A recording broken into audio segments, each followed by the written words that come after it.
Nagkaroon ng plot twist sa Senado sa pagbaliktad ni Senator Chis Escudero from majority to minority. Grabe, ano? At itinalagang acting Senate President si Senator William Gatchalian at siya rin ang Senate President pro tempore. Grabe, ano? Pero itong mang sinasabing siya pa rin ang Senate President si Senator Alan Peter Cayetano ayaw bumitaw sa pwesto dahil nga sa 1987 Constitution kailangan ng 13 votes para mapalitan siya bilang Senate President. Kaya ang problema yung dating minority naging majority, 12 lang. So ang nangyari, itinalagang acting president lang si William Gatchalian. Grabe itong nangyayari sa Senado. Aabakan pa natin ang susunod na kabanata dahil sa ayaw pa rin bumitaw ni Alan Peter Cayetano. Grabe, ano? Ito namang si Chis Escudero. Talagang iba rin ang galawan ito. Talagang sa mundo ng politika, meron lang pang sariling interes sa politika katulad nitong si Chis Escudero. Alam naman natin na meron siyang ilalabas ang Office of Ombudsman na warrant of arrest para sa kanya, para sa klasong plunder din.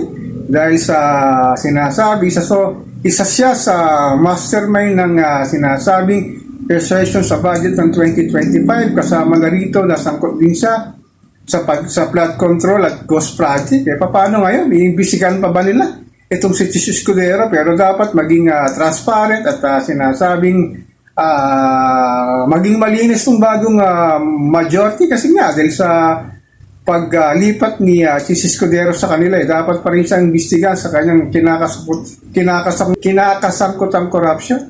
Grabe talaga itong ating mga senador na halos hindi na nakapagtrabaho.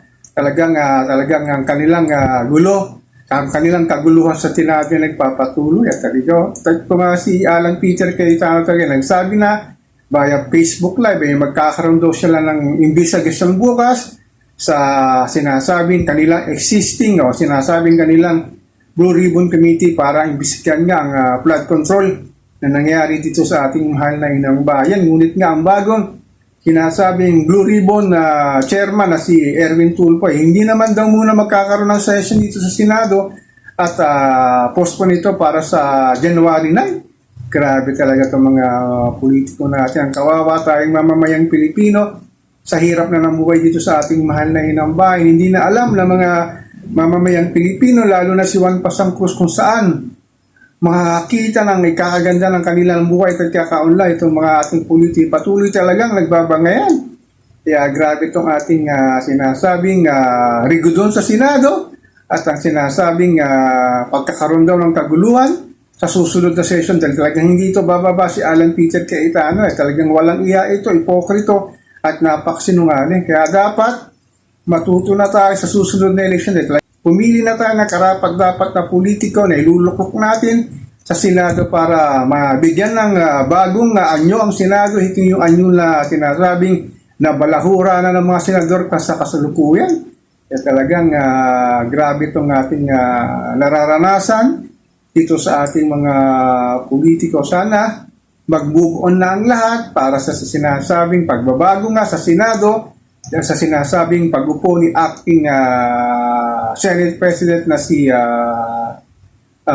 Gatchalian. So ako po si Papa Ken, patuloy po ako magmimiron, magmamatyal dito sa pang-araw-araw nating buhay at kaganapan dito sa ating mahal na inang bayan.